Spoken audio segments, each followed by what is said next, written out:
Good morning, Justice Warriors. Oh my goodness, it is just always something, is it not?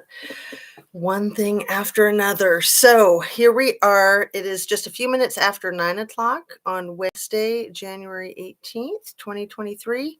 And I am just really happy to be here.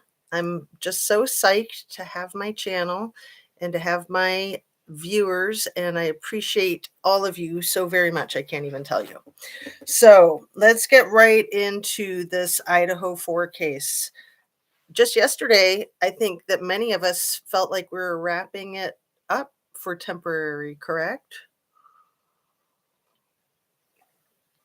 It does not seem to be the case. So, you guys have probably heard about the People magazine article that came out online yesterday evening. Good morning, Pixie Knickers. How are you?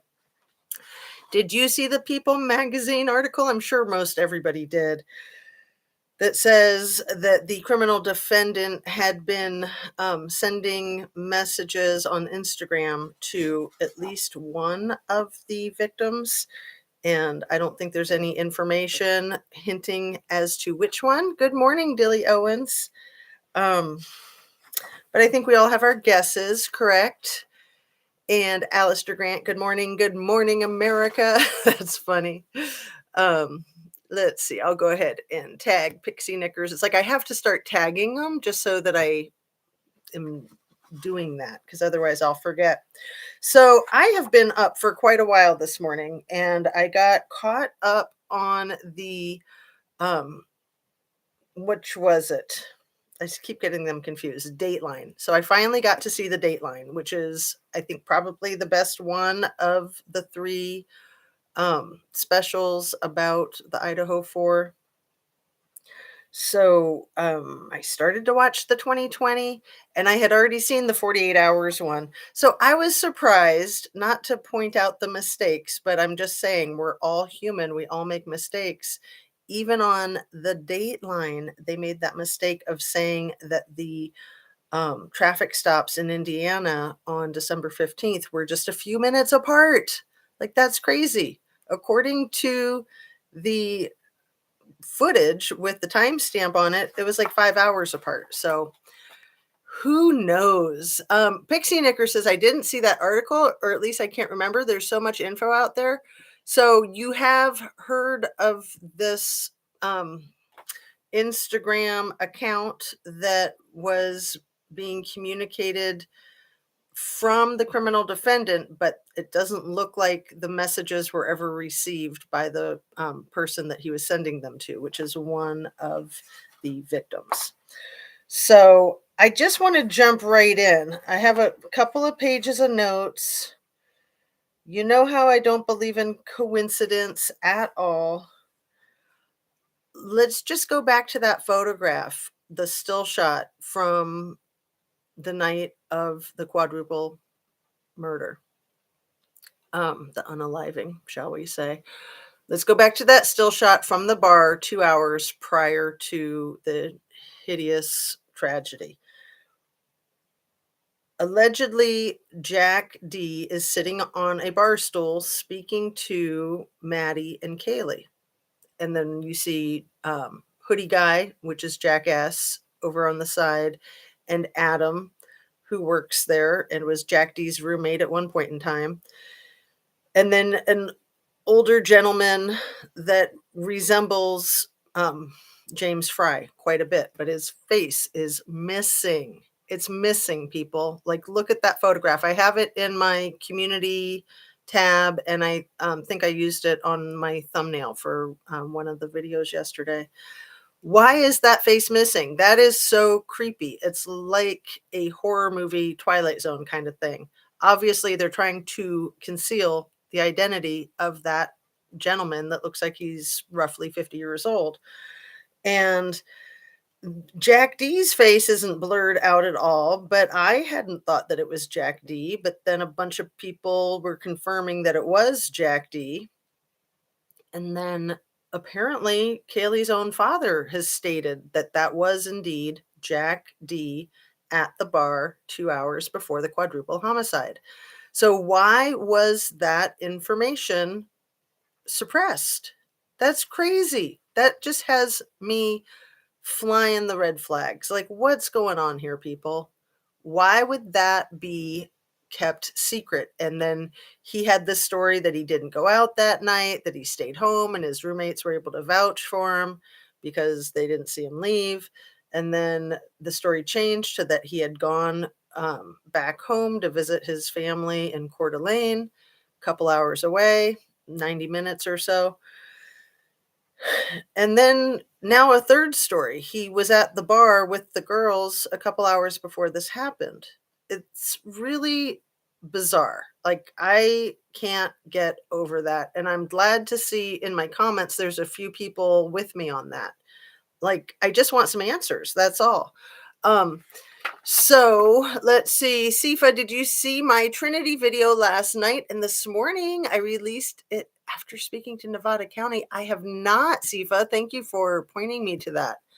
That's pretty exciting in my book. Um, and Dilly Owen says, I've seen all of them, but Dateline, thanks. Yeah, so I think that the Dateline one is the consensus is that that's the best one. And that is the one with Keith Morrison. And he's phenomenal. I mean, he's just an icon in the journalistic industry. Pixie Knickers, haven't seen it, but we'll watch it after that, after this. All 20 pages unredacted. Whoa. They just sent it to you yesterday? You just requested it and they just handed it over? That is so cool.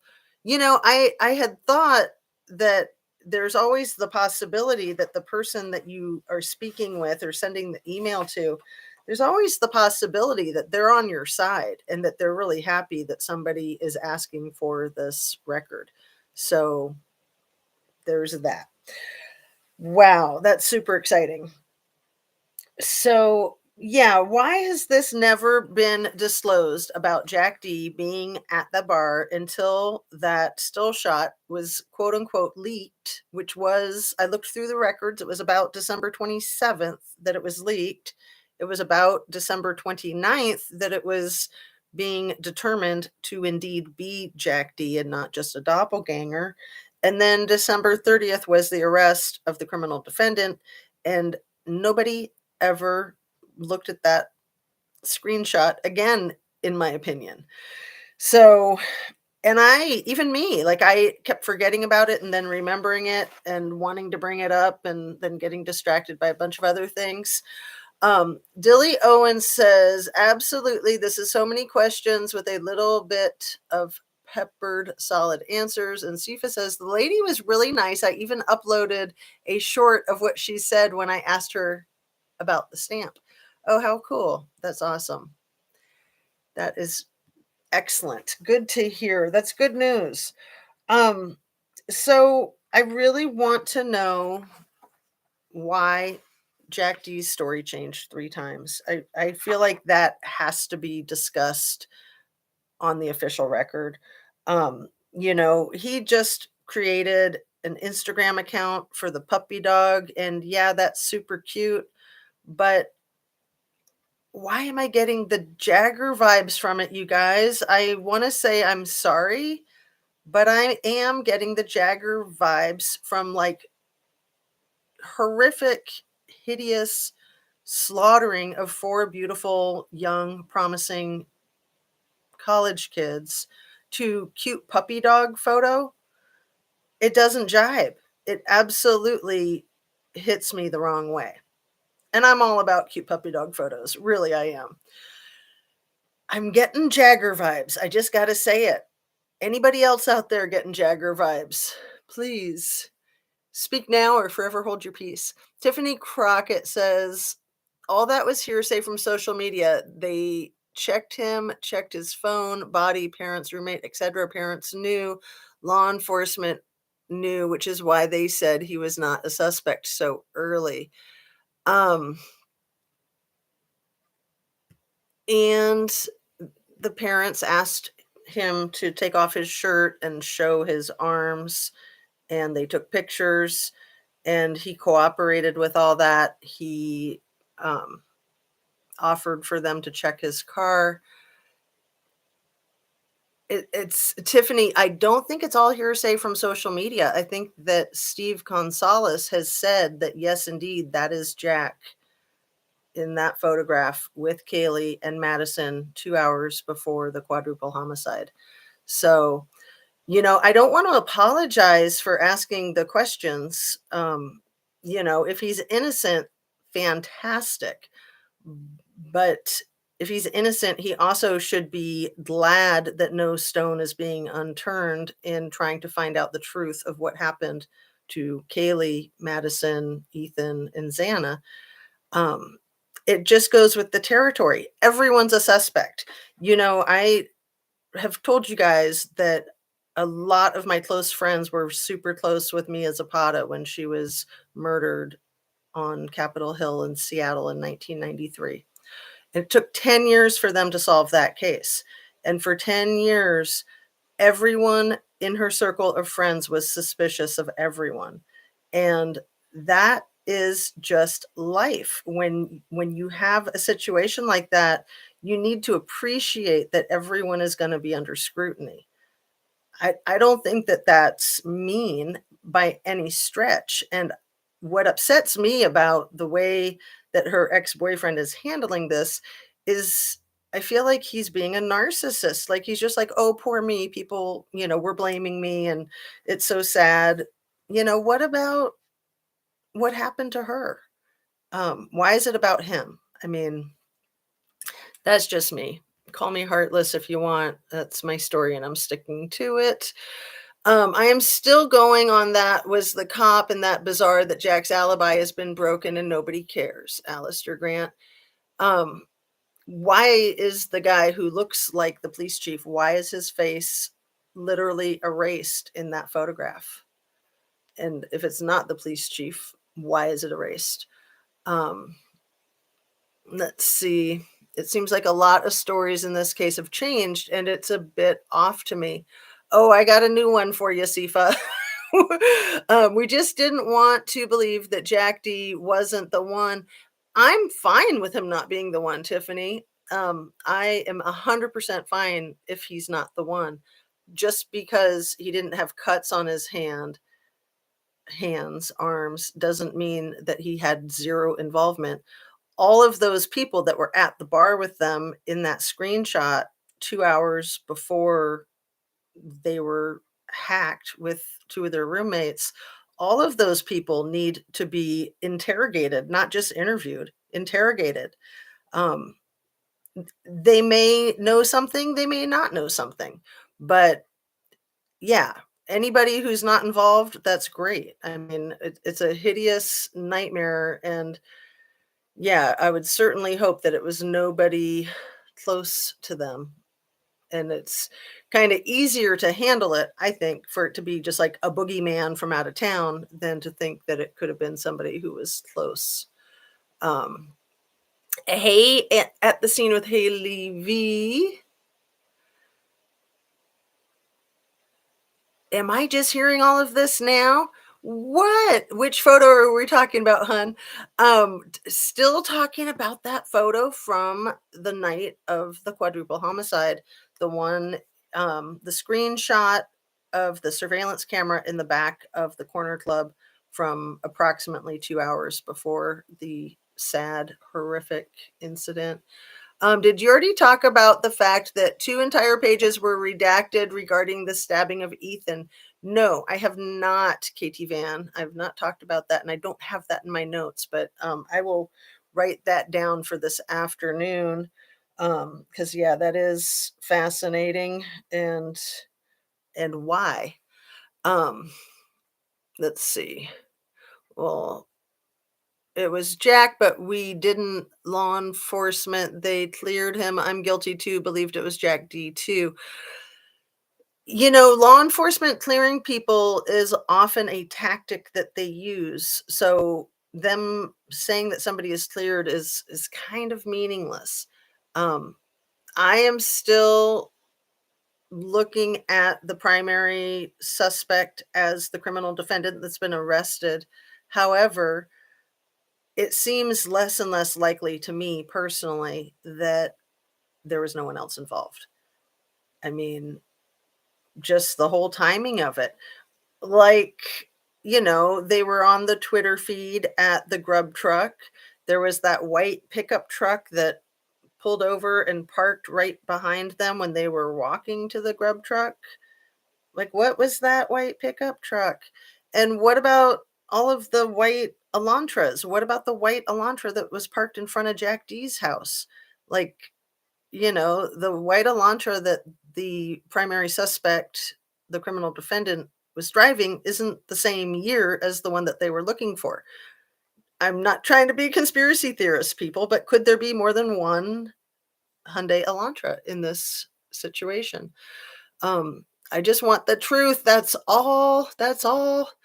Um, Kind of crazy the way it went. Like, we are ready to toss Jack in jail for the rest of his lying. Then it switched in a millisecond. Why nobody should have 3 stories, 3 alibis of what happened that night. That is a huge, huge red flag. So, there's 3 separate stories for what Jack D was doing that night. Why didn't he just say from the get-go, "I was at the bar with them and then I went home"? Like, that would be fine if he had said that from the beginning. So this is really upsetting me. Wasn't there a statement from DM's dad saying something to the effect of, "People don't need to mess with my daughter"? I can't remember the exact words. Does anyone remember this? Hmm. I Dylan's dad. I don't remember that. So now, are we at the scene with Haley V? So are we now being told that that was Jack? Yeah, that's what it appears, is that the father has said, um, Kaylee's dad, Steve Gonzalez, has said that that was Jack at the bar sitting there talking to the girls 2 hours before they were done in. So another neighbor finally went down there. Everyone recommended I pop in. So, hey, Jim J. Well, thanks for popping in. It's so nice to see you. It's so nice to see all of you. I gave a mouth swab and gave a mouth swab, but I don't recall Jack and any of them going down there volunteering to be their mouth swab. Yeah. I just can't shake the bizarreness of something as basic as 3 alibis for one person who is by logic going to be your primary suspect.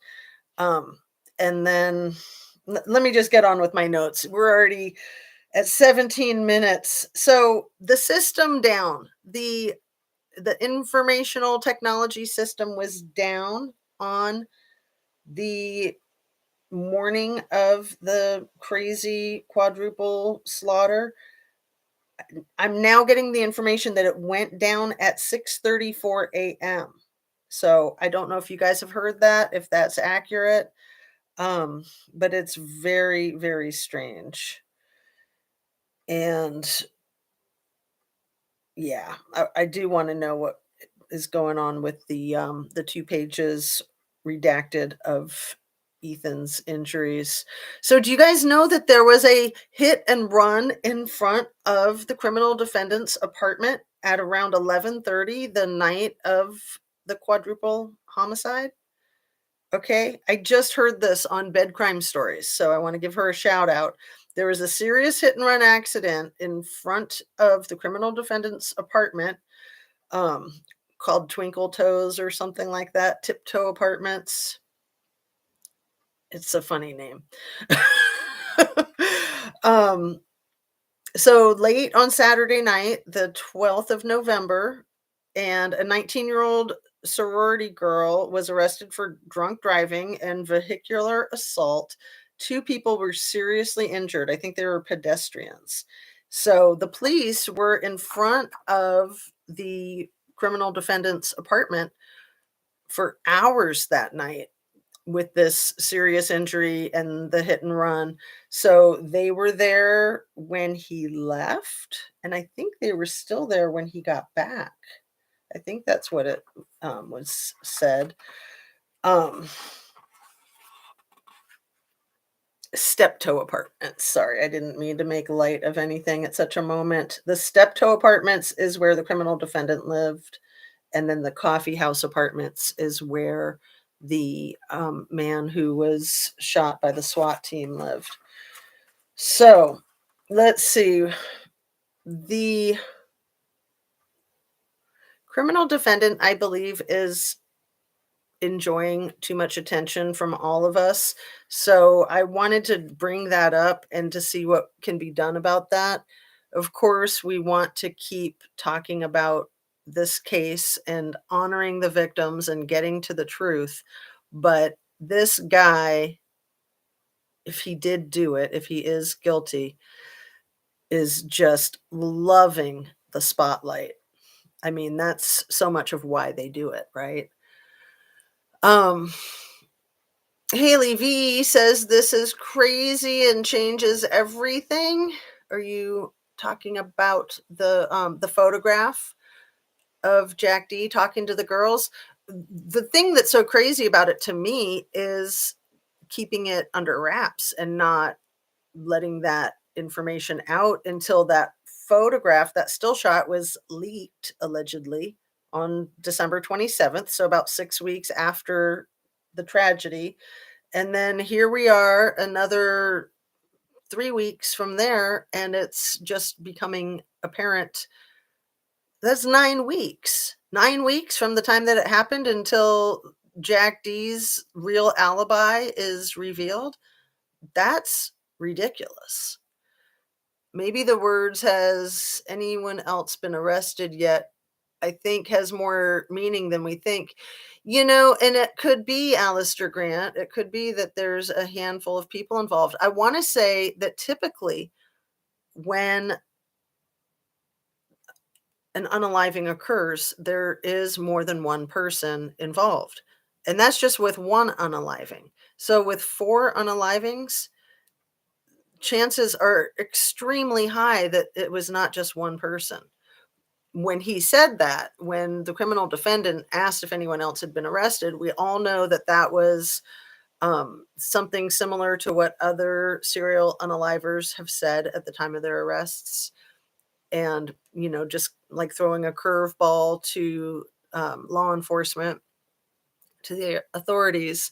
But yeah, you have to wonder at this point. Okay, good morning. I'm awake. I'm here. And Dilly Owen says, y'all don't even want to know the crazy in my head with Jack D and BK. Oh, well, you can share, Dilly, if you want. You're welcome to share some crazy ideas. There might be other people that want to know. Pixie Knicker says, Dilly, I do want to know. Inquiring minds like me. Ted Bundy said the same thing when he was arrested. Tiffany Crockett says law enforcement probably told him not to talk, just like they're doing Dylan and Bethany. There's several people involved in this case, in my opinion.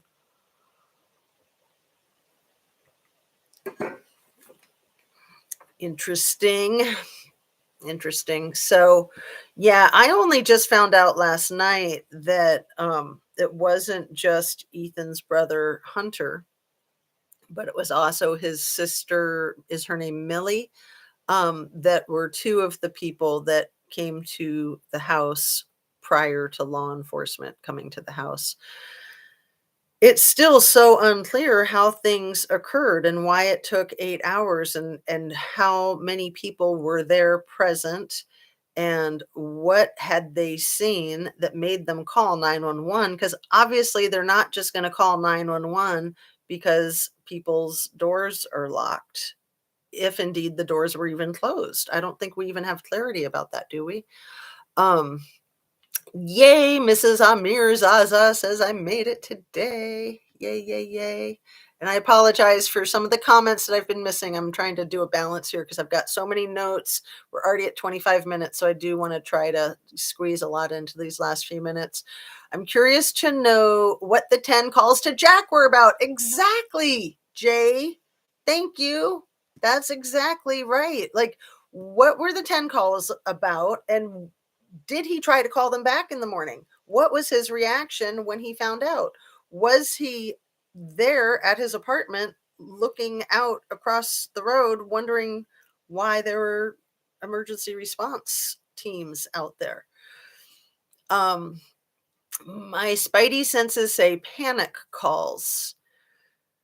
Well, and you just gave me an idea, Jay, that maybe they knew something creepy was happening. If that's what you were saying, that's what my mind went to. And so they were calling in a panic to, I don't know, apologize to Jack for whatever they needed to apologize for so that he wouldn't freak out and go crazy. I don't know. It wasn't Ted Bundy, it was John Wayne Gacy that said that, Rhonda. Pixie Knickers said, Pixie Knickers, I'm not 100% sure which one of the serial unalivers said it, but I thought that it was more than one of them. I thought that that the BTK dude also might have said it. So Rhonda R, I think she's talking to you. Dilly Owen says, I want to know. DM is sus to me that bug druck scene in D. Benfield body cam footage meant something in my humble opinion. And with all of the typos, it's hard to decipher, but I think I got it. So you're saying Dylan is sus because of a truck scene in the Ashley Banfield body cam footage, maybe?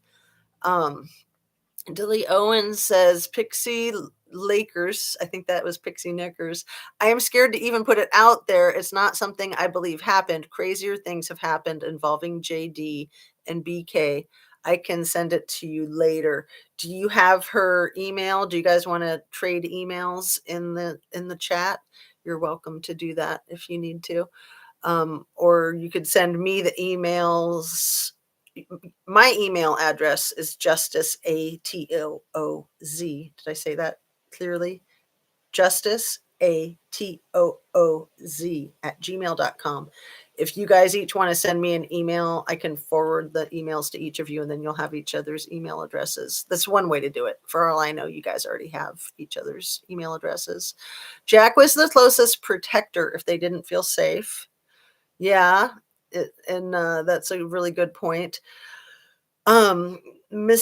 Amirzaza says she was seen posing next to the big black truck on her social media, and the same car is seen driving off on D footage. Yeah, that's very concerning. Very concerning. So let me look over my notes, you guys. I have a couple of pages still that I wanted to try to get into this video.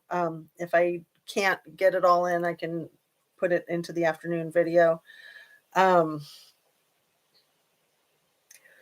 So I had mentioned yesterday in my afternoon video, and I really want to mention this again because I think it's important.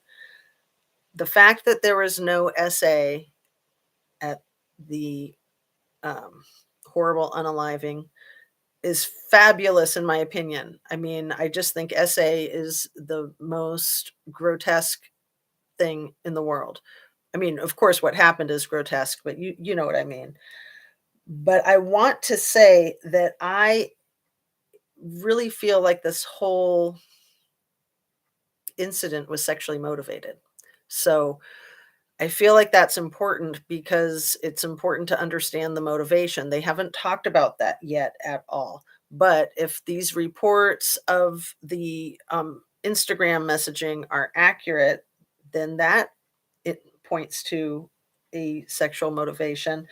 And there doesn't need to be an assault, an SA, to have it be a sexually motivated crime. So I know that that's something that you guys all understand without going on about it. So let's see. When the SWAT team busted into the house in Pennsylvania to arrest the criminal defendant, you guys know that they kicked in multiple windows, kicked indoors. They made it as loud and what they call dynamic. They made it as dynamic of an entry as possible because they knew that if this person is indeed guilty of what he's being accused of, that he was extremely dangerous to himself, to his parents, and to all of the SWAT team going in. So I know when we first heard about it, I had said in one of my videos how they had broken multiple windows, and then people were asking why they would break multiple windows. And we know that the front door had a giant oval window on it. So obviously they broke that because they kicked in the front door, but they kicked in, I think they had 50 SWAT team folks there, or 50 law enforcement persons, and they all busted into that house at once to do what they call a blitz attack, which is not unlike the blitz attack that he did on the 4 victims, if he is indeed guilty. And we have to be so careful.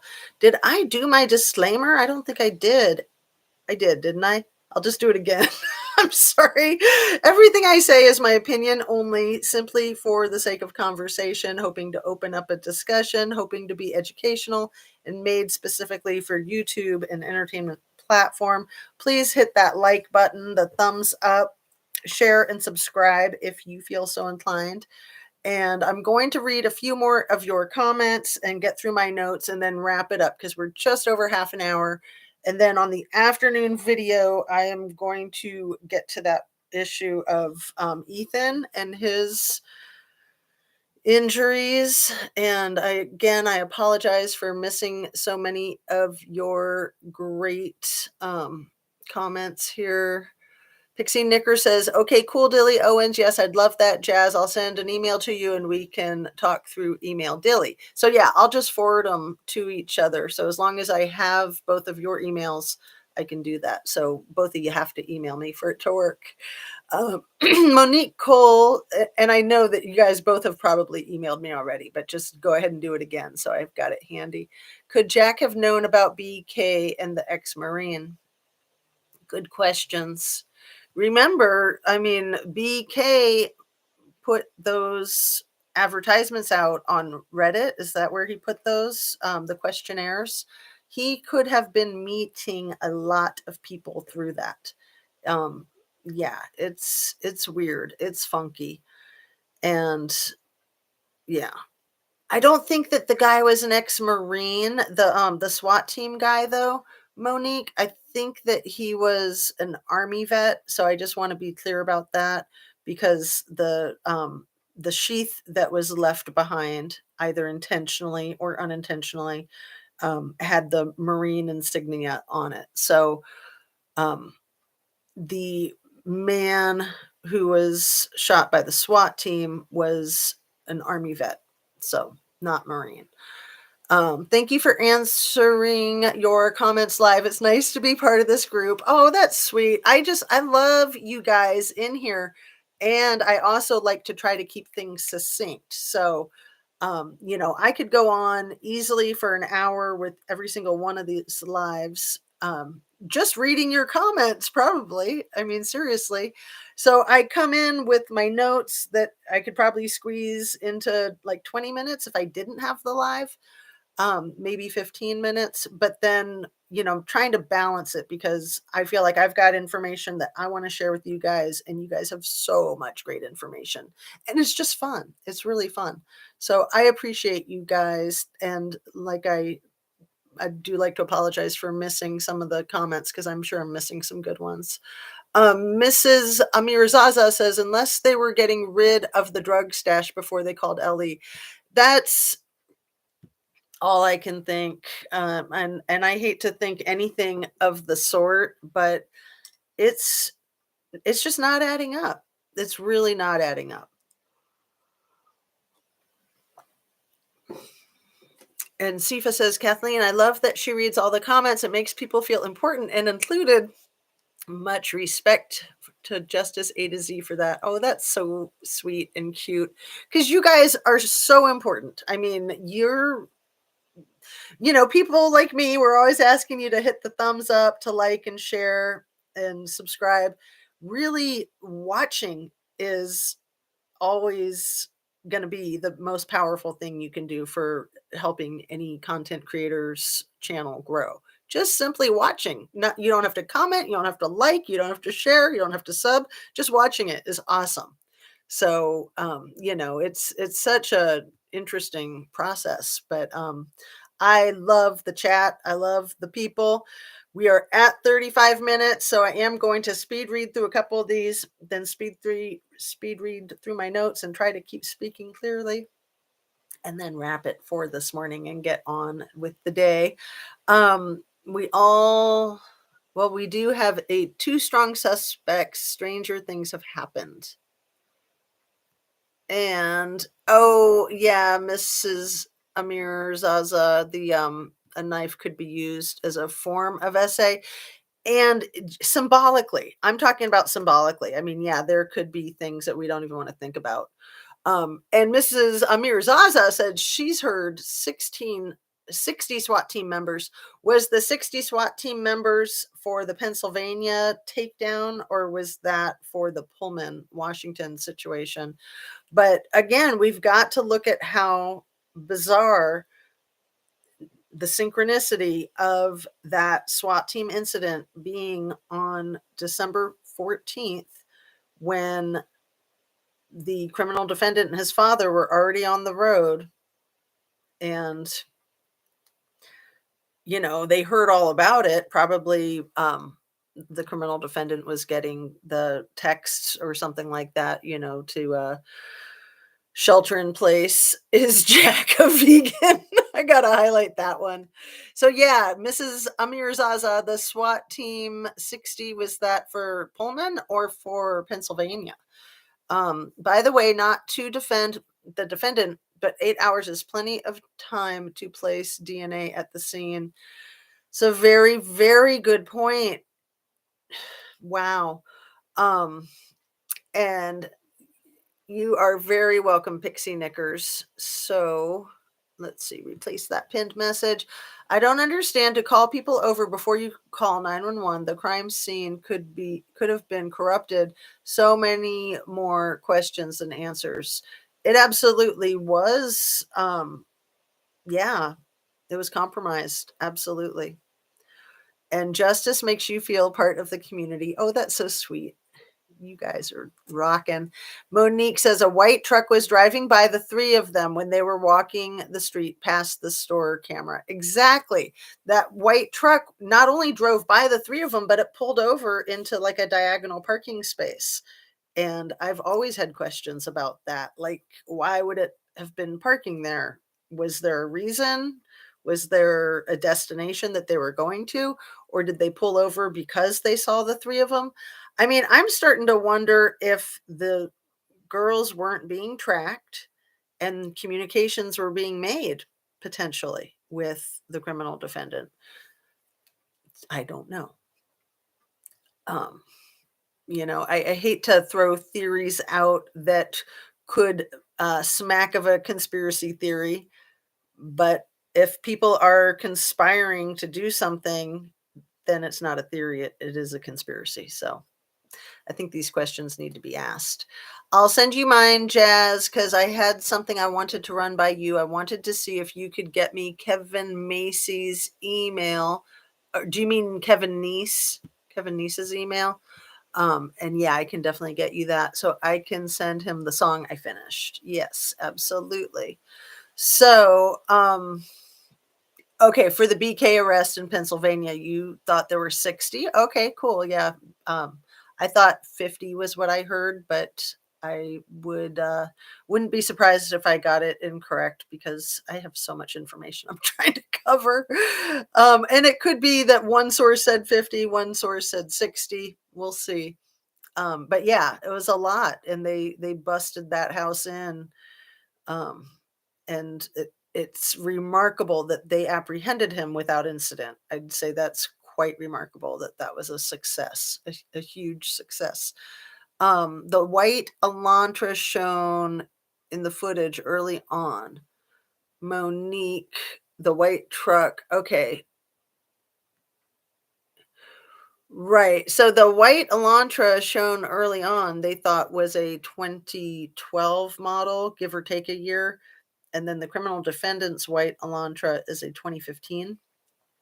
So, you know, sure, they did say that they might have had the year wrong. They said that before they nailed it down.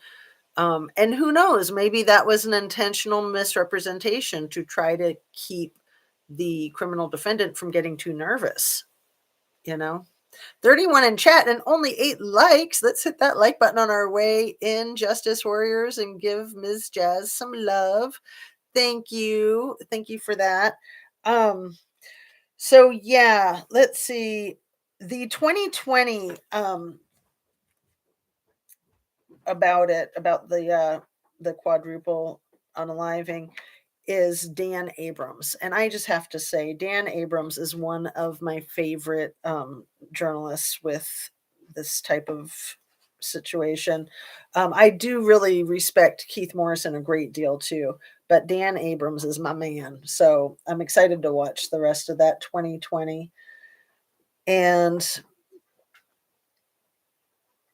one of the things I wanted to say about the criminal defendant, and this is not to be mean, this is just an observation. It's not to criticize, it's just an observation. That guy has the worst posture ever. Have you guys noticed that? He kind of resembles the Mr. Burns in The Simpsons. He's got like the big hunchback. It even reminds me of the hunchback from Young Frankenstein. In the way his neck sticks out is like a vulture. It's just bizarre. I mean, he's only 28 years old. 28 years old. He did allegedly lose like 100 pounds, is what I've heard, when he was in high school, which is a lot to put your body through. So that would probably create a lot of stress on a young person's system to lose that much weight. I didn't think he looked that heavy to begin with in the pictures that I've seen, to be able to account for 100 pounds of weight being lost.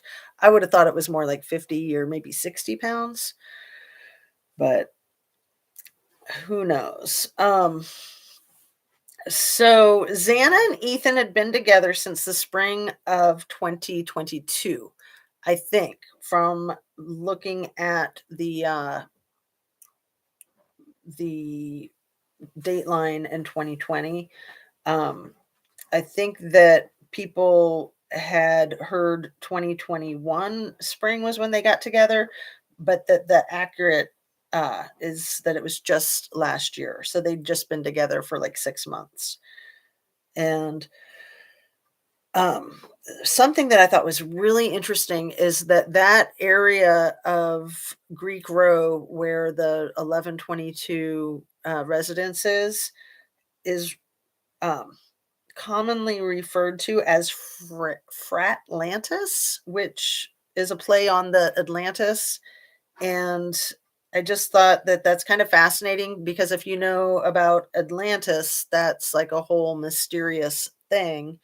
And calling it Fratlantis is like a nod to the mysteriousness, right?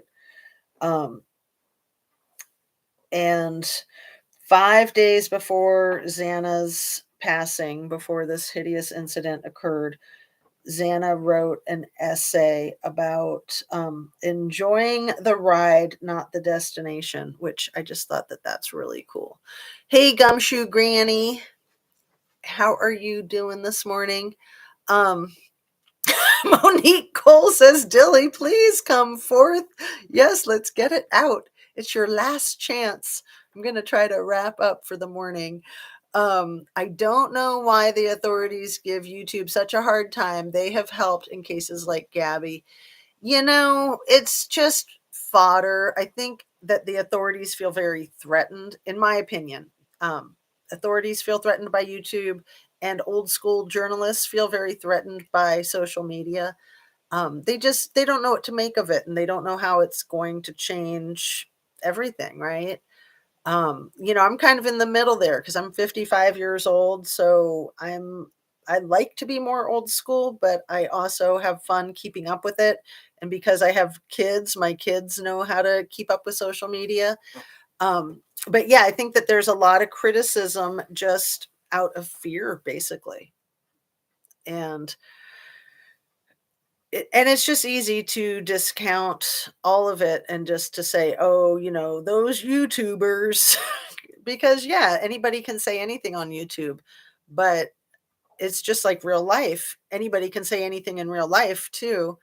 And the way you conduct yourself is up to you. So I think that there's a lot of super amazing, responsible content creators that I wish I could keep up with all of them, but I appreciate that there's more out there than I could ever possibly keep up with.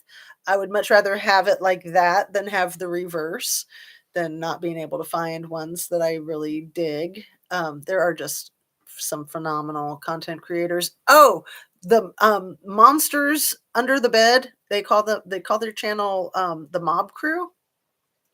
I don't know how those initials are monsters under the bed. That'd be more like monsters on the bed. Anyway, Mob Crew just hit 50,000 subs yesterday. I was enjoying one of his lives, and it was a big celebratory occasion. 50,000 subs, that's phenomenal. And it's channels like that that really inspire me. um all right, and yeah, you're absolutely right. Us YouTubers, us crime sleuthers, as they like to say, internet sleuthers, um us true crime aficionados, we have helped in cases like Gabby, and I think that we're trying to help in cases like this. So cases like Kylie Rodney. um I think that there's a lot of us who hope that we can be helpful to some degree. We're not saying that we're solving the case by any means, and we're not here to, to do any damage. We're here to help, right?